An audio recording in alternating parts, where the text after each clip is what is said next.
this is one of the pictures taken by Alex Jones and John Ronson when they infiltrated Bohemian Grove a few years ago. And of course, I mean, as Andy said, you know, this is just a ritual because they don't sacrifice children anymore. Really?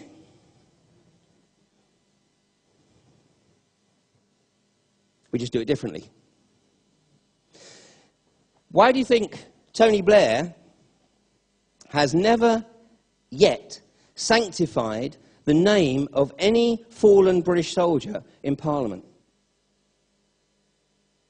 Because to do so would acknowledge the tragedy of that death.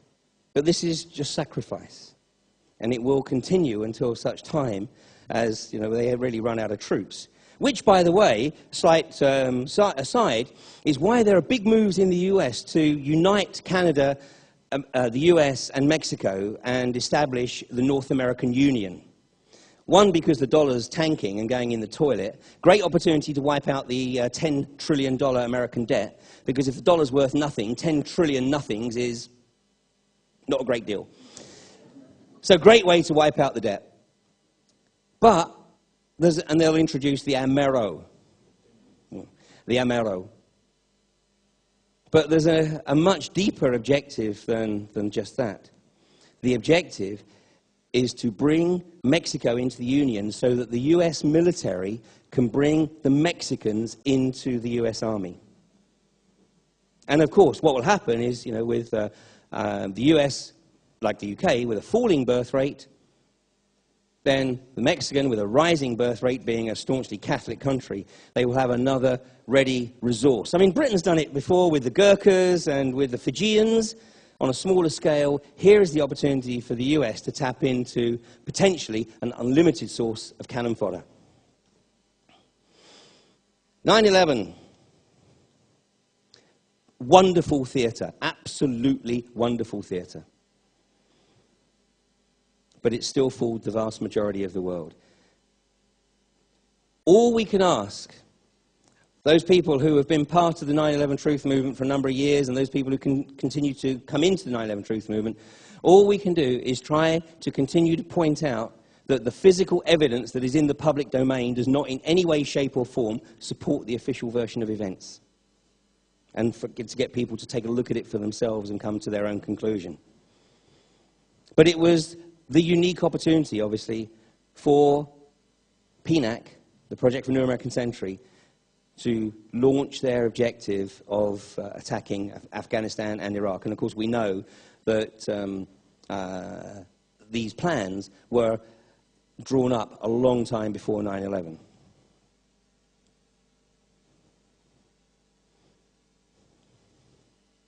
Now, on 9/11, the world was dealt a particular tarot card, the Tower Tarot card, the 16th card in the major arcana. Look at the similarities between the Tower Tarot card and what actually occurred that day. The crown being blown off here, the top of the tower being blown, toppling, and then into dust. We have the falling man falling here. We have the blast of fire here. And even the foundations here looking very similar to what is at the bottom. Very significant. By chance? Or does somebody know what they're doing? What does the Tower Tarot card mean?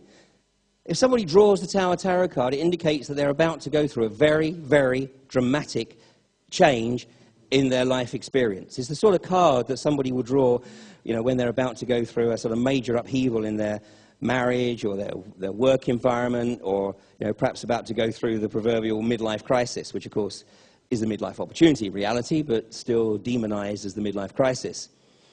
So it's a dramatic change, calling for a change to your way of life, to your belief system, to your whole worldview, to actually start to take an objective look at all the bullshit that you've been taught previously. It introduces the process of metanoia, which is actually a subject I talked about here 4 years ago. Metanoia. Metanoia is the Greek word that was mistranslated in the King James Version of the Bible, and it was translated to repentance. Metanoia does not mean repentance at all. It means changing your way of life, changing your worldview.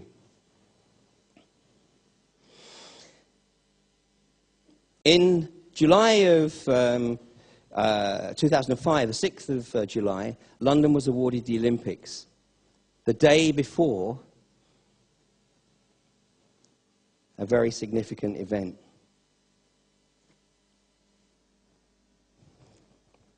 Now, don't have the time to go into the detail here. Suffice to say that 2 years ago, when I talked about the 9/11-7/7 connection, I was looking at the similarities and trying to illustrate how a template had been used for both events. They weren't even smart enough to draw up a new template. And of course, they get arrogant, and they're getting more arrogant. This on the side of the bus, outright terror, bold and brilliant. I mean, this is the guy saying, you know what, we know there's some of you out there who know what we're doing. It might be a few hundred, a few thousand, a few tens of thousands, might even be a few hundreds of thousands, but it's not enough. We can do this stuff with absolute impunity, and there's nothing you can do about it. Well, I'm here to tell you that we can. A lot of people have suggested that the 7/7 was London's 9/11. They're more right than they know. Because if we look at the Tower Tarot card, it is the 16th card in the major arcana. And if we look at the numerology of that, 1 and 6 is 7. 7/7, it was indeed London's Twin Towers, London's 9/11. This is the occult hand at play here. Probably one of the most graphic crop circles that appeared just 3 days after the events of 7/7. And of course, perhaps there was an indication here as to who might have been behind it. And when this occurred in 2005, we wondered what these scattered circles here were.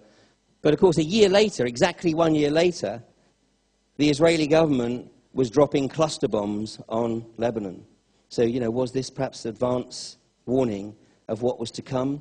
Perhaps an indication of a Mossad role in the events of 7/7 and an Israeli government tactic to be used in Lebanon a year later.